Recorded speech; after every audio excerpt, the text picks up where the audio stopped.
Indian என்ற உணர்வு நம்மில் மேலோங்கி நிற்க செய்தவர் எம் பள்ளியின் மூத்த ஆசிரியை ஸ்ரீ லில்லிக்கு. இணையதளத்தை பார்த்து பார்த்து மிகுந்த ரிஸ்க் எடுத்து இந்த நிகழ்ச்சியை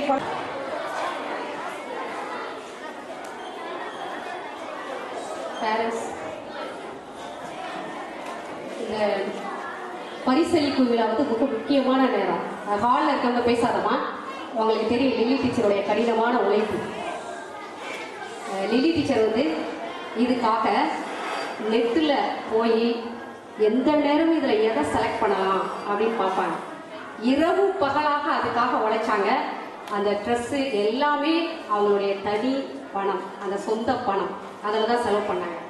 சமூக சிந்தனை, இங்கே ஒரு தொழிலதிபரை பார்க்குறோம், அதே போல தான் டீச்சர் வந்து எந்த ஒரு நிகழ்வாக இருந்தாலும், கண்காட்சியாக இருந்தாலும், அறிவியல் கண்காட்சி, இங்கே இருக்கிற எல்லா சிஸ்டர்ஸும் ஏற்கனவே ஒரு கண்காட்சிக்கு வந்திருக்காங்க.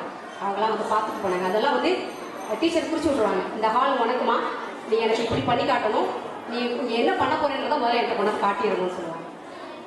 இந்த டீச்சர்லாம் பணி ஓய்வு பெறுறதுலாம் இந்த பள்ளிக்கு பெரிய இழப்பு. அதே போல தான் இப்போ ஒரு நிகழ்வு ஆண்டு ஆய்வுக்கு வச்சாங்க. அதுக்கு இந்த ஹாலில் பரிசு கண்காட்சி இருக்கும். இது தமிழ், இது கணிதம், இது ஆங்கிலம் என்று வைத்தார்கள். அதுக்கு பரிசுலாம் கொடுக்காதீங்க டீச்சர், எல்லாருமே ரொம்ப ஹார்ட் ஒர்க் பண்ணாங்க, இரவு பகலாக வச்சாங்க. இல்லை, தனித்திறமைக்கு நான் பரிசு கொடுத்தேன் அவங்க இந்த அரங்கத்தில் கொடுக்குறாங்க. அவங்க அம்மா, அவங்க வீட்டில் எல்லாரும் வந்திருப்பாங்க. நீங்கள் லில்லி டீச்சரை திட்டாதீங்க, கால் வலிக்குது 12 மணி வரைக்கும் வேலை செய்கிறா அப்படின்னு சொல்கிறீங்க. ஒரு சமூகத்தை உருவாக்கும் பணியை அவங்க உன்னதமாக உயிர் துடிப்போட செஞ்சுட்டு இருக்காங்க. இது வந்து இந்த வருஷம் தான் என்னால் முடியும் அப்படின்னு சொல்லுவாங்க. அதனால லில்லி டீச்சர் அம்மா வந்து அவங்க பணத்துக்கோ அதுக்கெல்லாம் கவலைப்பட மாட்டாங்க. கால் வலிக்குது 12 மணி வரைக்கும், 1 மணி வரைக்கும் ஒரு ஆண்டு விழானா அங்கே இரவு பகல ஆண்டு விழாவா இருக்கு அப்படின்னு சொல்றாங்க. அதனால டீச்சருக்கு வந்து அவங்க அம்மா எல்லாருமே சந்தோஷமா கரவொலி எழுப்பி ஒரு சமூகத்தை ஒரு சமூக சிந்தனையோடு உருவாக்கும் ஆசிரியையை மங்கள இசை உலக பரிசளிப்பு. என்னோட பரிசளிப்புக்கு பின்பு ஆசிரியர் பெருமக்களாம் லில்லி டீச்சருக்கு இந்த இடத்துல நீங்க கொடுத்தே ஆகணும், அவங்களுடைய மாசத்துல கொடுத்துக்கிறேன்னு சொன்னேன், இல்லை இந்த இடத்துல நீங்க கொடுக்கணும்னு சொன்னாங்க. அதன்படி நானும்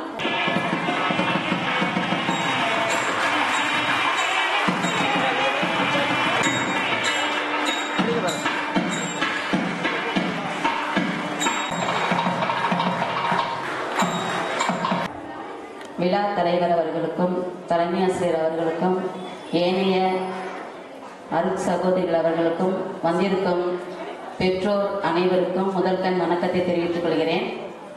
சென்ற மாதம் 19ஆம் தேதி 19/7/2017 அன்று எம் பள்ளியின் ஆண்டு ஆய்வு நடைபெற்றது. அந்த ஆண்டு ஆய்வுனா எங்களுக்கு இன்ஸ்பெக்ஷன்லாம் பார்த்தீங்கன்னா பயப்படவே மாட்டோம், ரொம்ப சந்தோஷமா இருப்போம். ஏன்னு கேட்டிங்கன்னா வர்ற விருந்தாளியெல்லாம் எப்படி கவனிக்கணும் அப்படின்னு சொல்லி, ஒரு கல்யாண வீடு எப்படி இருக்குதோ அதே மாதிரி நாங்கள் ரொம்ப சந்தோஷமா இருப்போம். மற்ற ஸ்கூல் எப்படின்னு எனக்கு தெரியாது, ஆண்டாய்வுனா ரொம்ப பயந்துக்கிட்டு அப்பெல்லாம் இருப்போம். இப்பெல்லாம் அப்படி கிடையாது. இந்த சிஸ்டர் வந்து ஆண்டாய்வை ஒரு வித்தியாசமா செய்யணும் அப்படிங்கிற ஒரு கண்ணோட்டத்தில் டீச்சர்ஸுங்களுக்கு வந்து தனியாக ஒரு ப்ரோக்ராம் ஏற்படுத்தி அதை ரொம்ப செயல்படுத்தி வெற்றிகரமாக இந்த பள்ளி வந்து கடந்த 5 ஆண்டுகளாக ஆண்டாய்வில் ஒரு தனி இடம் பிடித்திருக்கிறது. அதெல்லாம் நாங்கள் வீடியோ வச்சிருக்கிறோம், நீங்கள் அப்புறமேட்டு போட்டு பாருங்க. இந்த வருஷம் வந்து தமிழ் கண்காட்சி, கணக்கு, இதெல்லாம் ஒரு கண்காட்சி அமைக்க முடியுமா? தமிழ்ல அமைக்கலாம், கணக்குல அமைக்க முடியுமா? இங்கிலீஷ்ல அமைக்க முடியுமா? கண்டிப்பா டீச்சர்களுக்கு இதெல்லாம் நான் விட்டு செல்லும். என்னுடைய வருங்கால தலைமுறையினருக்கு நான் அறிந்த விஷயங்கள் அனைத்தையும் விட்டு செல்ல வேண்டும் என்பதுதான் எனது நோக்கம். எனவே மிகவும் சிரமப்பட்ட ஆசிரியர்களிடம் நாங்கள் கேட்டுக்கொண்ட போது ஆசிரியர்கள் அனைவரும் முழு மனதோடு எனக்கு ஒத்துழைப்பு கொடுத்து இந்த கண்காட்சியை வெகு சிறப்பாக அமைத்தார்கள். நான் அதை பார்த்து பார்த்து ரசித்தேன். ஆசிரியர்கள் வந்து இந்த கண்காட்சியில் நிறைய விஷயம் கத்துக்கிட்டாங்க. அவங்க இது நாள் வரைக்கும் எவ்வளவு சர்வீஸ் இருக்கலாம். ரிட்டையர் ஆக போற செசாரியன் டீச்சரே அவங்க சொல்றாங்க, நான் ஒரு குடும்பத்தில் இருந்தது போன்ற ஒரு உணர்வை பெற்றேன். என்னுடைய மூத்த பிள்ளை, ஒவ்வொரு டீம்ல 6 பேர், இது மூத்த பிள்ளையா, இது அடுத்த பிள்ளையா, இது அடுத்த பிள்ளையான்னு சொல்லும்போது ஒரு ரிட்டையர் ஆகிற ஆசிரியருக்கு கூட ஒரு கண்காட்சி ஒரு மனமாற்றத்தை உண்டு பண்ணுகிறது என்று இந்த தருணத்தில் மிக மகிழ்ச்சியோடு நான் தெரிவித்துக் கொள்கிறேன். அப்போது சிஸ்டர்கிட்ட சொன்னேன், சிஸ்டர் பிரைஸ் கொடுக்கணும் அப்படின்னேன். சிஸ்டர் வேணாங்க டீச்சர், எனக்கு இந்த பிரைஸ் கொடுக்கறதெல்லாம் பிடிக்காது அப்படின்னாங்க. இருந்தாலும் நான் சொன்னேன், கஷ்டப்பட்டு பிரைஸ் கொடுத்தாதானே அதை ஒரு நல்ல ஒரு ஆர்வமா செய்ய முடியும். நிறைய பேர் தன்னுடைய பொருள் செலவுலாம் செஞ்சு மிக அருமையா செஞ்சாங்க. நான் இதைத்தான் போட்டேன். களை எடுத்தது, நாத்து நட்டது, அறுவடை பண்றது, உரம் போட்டது, பணம் செலவழிச்சது எல்லாமே ஆசிரியர் பெருமக்கள். அவங்களாம் நெட்ல பார்த்து பார்த்து அருமையா செஞ்சாங்க. ரகசியமா மார்க் போட சொன்னோம். வெளி ஸ்கூல்ல இருந்து வந்து மார்க் போட்டாங்க. ரிசல்ட் அறிவிக்கல, இப்ப அறிவிக்க போறோம். அதுல முதல் பரிசு கணித கண்காட்சி குரூப், அதனுடைய தலைவர் செசாரின் ஆசிரியர் அவர்கள். அந்த டீமை மேடைக்கு அன்போடு அழைக்கின்றோம். அவங்க ரொம்ப முடியாது. டெல்பின் டீச்சர் வந்து நம்ம ஸ்கூலுக்கு ரொம்ப ஒரு முக்கியமான ஒரு மெமரி பாயிண்ட், என்ன சொல்றது, முக்கியமானவங்க. இவங்களை அறிமுகப்படுத்தினதே இவங்க தான். ஜோரா கை தட்டுங்க. எங்களுக்கு சார யாரும் தெரியாது, ஆனா இவங்க வந்து ஒரு சமூக சிந்தனையாளர். இவ்வளவு பெரிய நன்கொடையாளர்களை எங்களுக்கு அறிமுகப்படுத்திருக்கிறாங்க. அதனால டீச்சர் உங்களுக்கு பள்ளியின் சார்பாகவும் ஆசிரியர் சார்பாகவும் மனமார்ந்த நன்றியை தெரிவித்துக் கொள்கிறேன். அடுத்தது வந்து இவங்க வந்து கம்ப்யூட்டர்ல ஒரு ப்ரோக்ராம் பண்ணுவாங்க. காலையில எந்திரிச்சதுல இருந்து ராத்திரி படுக்கிற வரைக்கும் கணக்கு இருக்குங்க. காலையில எழுந்தோட மணியை பாக்குறீங்களா? மணி 5, 5:30 கணக்கு தொடங்குதா? நைட்டு படுக்க போறீங்க, எத்தனைக்கு படுக்க போறீங்க? 10க்கு 11க்கு கணக்கு முடியுது. கடைக்கு போறீங்களா? 1/4 கிலோ சக்கரை, 1/4 கிலோ ஜீனி, 1/2 கிலோ கணக்கு தொடங்குதா? வாழ்க்கையில எங்க எங்க கணக்கு பயன்படுது அப்படிங்கறத மிக அருமையாக கம்ப்யூட்டர்ல ப்ரோக்ராம் செய்து அதற்காக நிறைய நேரம் செலவழித்து ஒரு சீடியை வெளியிட்டிருக்காங்க. அவங்களுக்கு மனமார்ந்த நன்றி. டீச்சர், என்னுடைய ரிட்டையர்மெண்ட்ல ஸ்பெஷலா கவனிச்சுக்கிறேன் உங்களையா. தேங்க்யூ. இப்ப பரிசு வழங்க அன்போடு அழைக்கின்றோம்.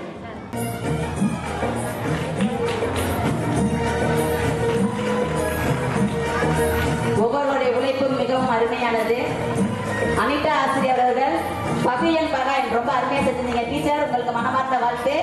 இல்ல ராப்பாகலாம் செஞ்சிருந்தேன். உன்னுடைய பாதையின் பரப்பு மறக்க முடியாது. ஒரு மிதியடியை போட்டு பாதையின் பரப்ப சொல்லிட்டாங்கப்பா. ஒரு மிதியடியை போட்டு கில்டா டீச்சர் வராது. டீச்சர் அப்படியே சேர்ந்து வாங்க. டீச்சர் அப்படியே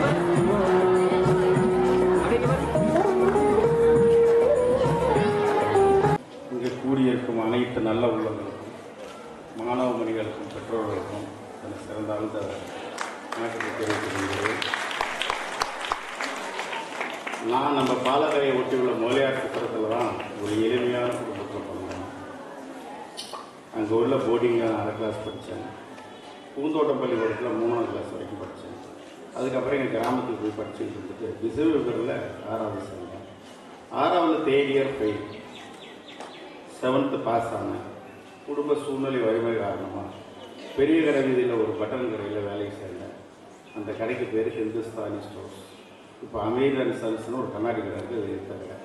என்னுடைய துடிப்பையும் வேகத்தையும் பார்த்த முதலாளி என்னை நல்ல நிலைமைக்கு உயர்த்தி வச்சிருந்தாரு. அந்த காலத்தில் ஒரு செட்டியார் ஒருத்தர் எங்கள் கடைக்கு வேலைக்கு வருவார்.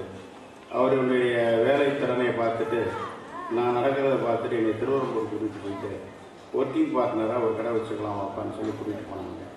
நான் கற்றுக்கிட்டது ஒரு ஃபேன்சி ஸ்டோர்ஸ் தான். அந்த ஸ்டோர்ஸ் ஒரு லிமிட்டுக்கு மேலே அவரால் நடத்த முடியல. என்னிடமே அந்த கடையை ஒப்படைச்சு, இதுக்கு ஒரு 10,000 ரூபா ரேட்டு போட்டு போய் கொடுத்துட்றேன், வட்டி கட்டி இதை வச்சு பொழைச்சிருப்பா அப்படின்ட்டாரு. அதை நடத்திக்கிட்டு வந்தால் அது என்னாலே நடத்த முடியல. அந்த டெய்லருக்கு கடன் கொடுத்துட்டு திருப்பி வாங்குறது ரொம்ப கஷ்டப்பட்டோம். அப்போ 10/7/1991 3:45 ஒரு சின்ன கடையில் ஸ்ரீ ஸ்வீட்ஸில் ஸ்தாபனத்தை ஆரம்பித்தேன். அப்படி ஆரம்பிக்க போகல என்னுடைய குருநாதர் ஒருத்தர் எனக்கு இருந்தார்.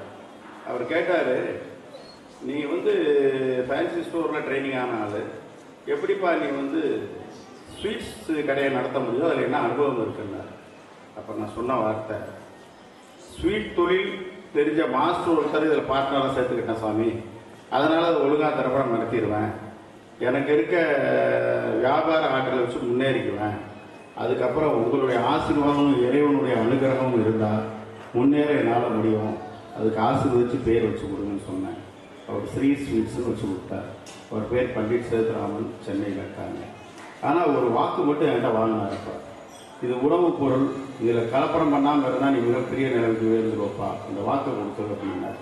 அதுபடி இன்னைக்கு வரைக்கும் நடக்கிறேன். என்னுடைய தொழிலை பற்றி நான் வந்து பெருமையாக சொல்லக்கூடாது. இன்னைக்கு வரைக்கும் நாங்கள் கலப்படம் பண்ணதில்லை. ஏன்னா அது பாவம், உணவுப் பொருள், அதில் கலப்படம் பண்ணால் வியாதியை உண்டாகிறோம், நம்மளை அறியாமலே அவங்களுக்கு பாவம் செய்ததாக ஆகிடும். அதனால் அது மாதிரி பண்ணுறதில்லை, இந்த பாமாயில் யூஸ் பண்ணுறதில்ல, எதுவும் பண்ணுறதில்லை. இப்படி இருக்கையில் என்னுடைய இந்த சின்ன கடையை ஒரு நாளைக்கு 600 ரூபாய் ஆவணம் நடந்துட்டு இருந்துச்சு. நான் படிக்கலை அப்படிங்கிற பற்றி நான் சிந்திச்சதே இல்லைங்க. என்னுடைய அறிவை தொழில் விஷயங்களை விருத்தி பண்ணிக்கலாம்னு நினைக்கிறேன். இப்போ நடுவில் ஒரு சின்ன விஷயம் சொல்கிறேன். இந்த ஸ்கூலில் யாராவது பிள்ளைங்க சரியாக படிக்கலை அப்படின்னா பெற்றோர்கள் அவங்கள திட்டாதுங்க. ஒன்றும் சரி, முடிஞ்ச வரைக்கும் படிக்க வைக்க பாருங்கள், சொல்லி கொடுங்க. அவங்களுக்கு அப்படி சரியாக ஏறலைன்னா அவருக்கு என்ன பிடிக்கும்னு கேளுங்க. தொழில்துறையில கொண்டு போயிருக்கேன். திருபாய் அம்பானிலாம் ஒன்றும் பெருசா படித்தவர் இல்லை, சாதாரண ஆடுதான். அவங்களுக்கு எதில் நாட்டம் இருக்கோ அதை வளர்க்கணும். ஆனால் படிப்பறிவுங்கிறது முக்கியம். இப்போ எனக்கு ஆங்கில அறிவு இல்லை, ஆனால் எனக்கு ஆங்கிலத்தை லேசாக வாசிக்கிறேன், அர்த்தம் புரியல, என் பையனை கேட்டு என்னப்பான்னு தெரிஞ்சுக்கிறேன். கம்ப்யூட்டர் நான் ஆப்ரேட் பண்ணணும்னு ஆசைப்பட்றேன், ஆனால் எனக்கு முடியலை. ஆகவே படிப்பறிவு மிக முக்கியம். அதோட தொழில் கல்வியும் முக்கியம். என்ன தொழில் செய்யலாம் அப்படிங்கிற முடிவுக்கு இப்பயே வந்து வேலை கிடைச்சா வேலைக்கு போங்க, வேலை கிடைக்கிறா தொழில் பண்ணுங்க, தொழில் பண்ணி மேலும் மேலும் முன்னேறலாம். ஆனால் அந்த தொழிலை நம்ம என்ன செய்யணும்னா நேரம் தவறாமல் உழைக்கிறது, வாக்கு தவறாமல். ஒரு இடத்துல ஒரு பொருள் வாங்கினா சொன்ன நேரத்துக்கு பணம் கொடுக்கணும்.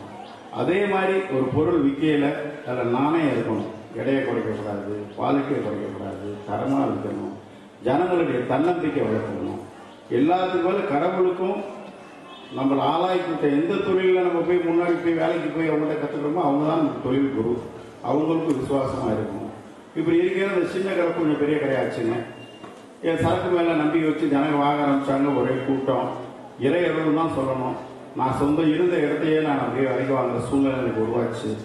அதுக்கப்புறம் ஒரு சூப்பர் மார்க்கெட் வச்சேன். அப்புறம் ரியல் எஸ்டேட் பண்ணணும்னு ஒரு நோக்கம் வந்துச்சு. ஏன்னா அந்த தொழிலில் நிறைய தப்பு தவறுமாக பண்ணுறாங்க, நம்ம தர்ம நியாயமாக செய்யணும்னு பண்ண ஆரம்பித்தோம். இதில் நம்ம தொழிலில் மேலும் மேலும் வளர்ந்து நிறைய சம்பாதிச்சிருக்கோம், முறையாக வரி கட்டுறோம். ஆனால் என்னுடைய ஒரு நல்ல பழக்கம் என்னன்னா, இறைவன் நமக்கு இந்த வாழ்க்கையை கொடுத்ததே நாம் மட்டும் பயனடைவதற்கு அல்ல, நமக்கும் நம்ம சந்ததிகளுக்குமே சேர்த்து வைக்கக்கூடாது.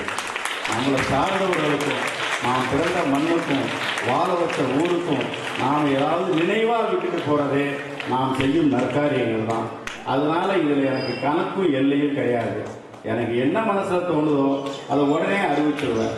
அறிவிச்சதை செய்யணும்னு முனைப்போட செயல்படுவேன். இன்னைக்கு வரைக்கும் என்னுடைய தொழிலையும் வேறு எந்த விஷயத்திலையும் நான் வாக்கு தவறுனதே கிடையாது. நாணயத்துக்கு ரொம்ப பயத்தை நடப்பேன். ஒரே ஒரு பையனை எனக்கு யார்கிட்டையும் அவவாக்கு வாங்கிடக்கூடாதுன்னு, சொன்னதை நிறைவேற்றணும்னு. நான் சொன்ன இந்த அறிவுரைகளை ஏற்று இந்த மாணாக்கர்கள்லாம் பெரிய அறிவாளியாகவும் விஞ்ஞானியாகவும் தொழிலதிபர்களாகவும் வரணும்னு நான் வாழ்த்துறேன்.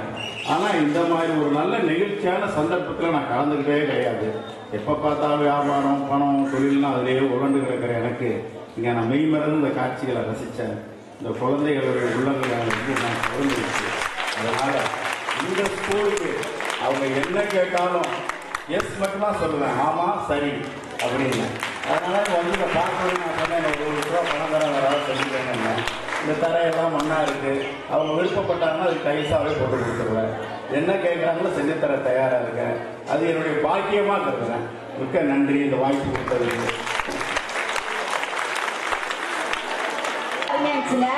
அதில் பார்த்தீங்கன்னா தமிழ் புலவர்கள் அவங்க வந்து நல்லா அது மாரியே அந்த இந்த உயிருள்ள பிள்ளைங்களை வச்சு மேக்கப்லாம் பண்ணி நிற்க வச்சுருந்தாங்க. அந்த புலவர்களெல்லாம் வச்சுருந்தா அழகாக அரேஞ்ச் பண்ணியிருந்தாங்க. அதுக்கப்புறம் எழுத்து பூங்கா, அது ரொம்ப அருமையாக இருந்துச்சு. டீச்சர் வாங்கிடுச்சு, நீங்கள் வாங்க, நான் சொல்லிகிட்டே இருக்கிறேன். எழுத்து பூங்கா கொடுத்துருக்கு. பேரண்ட்ஸ் யார் யார்ப்பா பார்த்தீங்க கைத்துக்குங்க, உங்களுக்குலாம் தெரியும். ரொம்ப நன்றி, வந்து பார்த்தவங்களுக்குலாம் நன்றி. அதில் வந்து அந்த காலத்து பேர் இஞ்சி, மிளகு, சீரகம், அதுக்கெல்லாம் பார்த்தீங்கன்னா அந்த காலத்து தமிழ் பேரை டிக்ஷனரியிலேருந்து கண்டுபிடிச்சி தமிழ் அகராதியிலேருந்து கண்டுபிடிச்சி எழுதினாங்க. அந்த டீமுக்காக ஒத்துழைத்த பெட்ரிசி ஆசிரியர்களுக்கும் செல்வி அருள் சகோதரி அவர்களுக்கும் தெரியலப்பா எனக்கு மனமார்ந்த நன்றியை தெரியும்.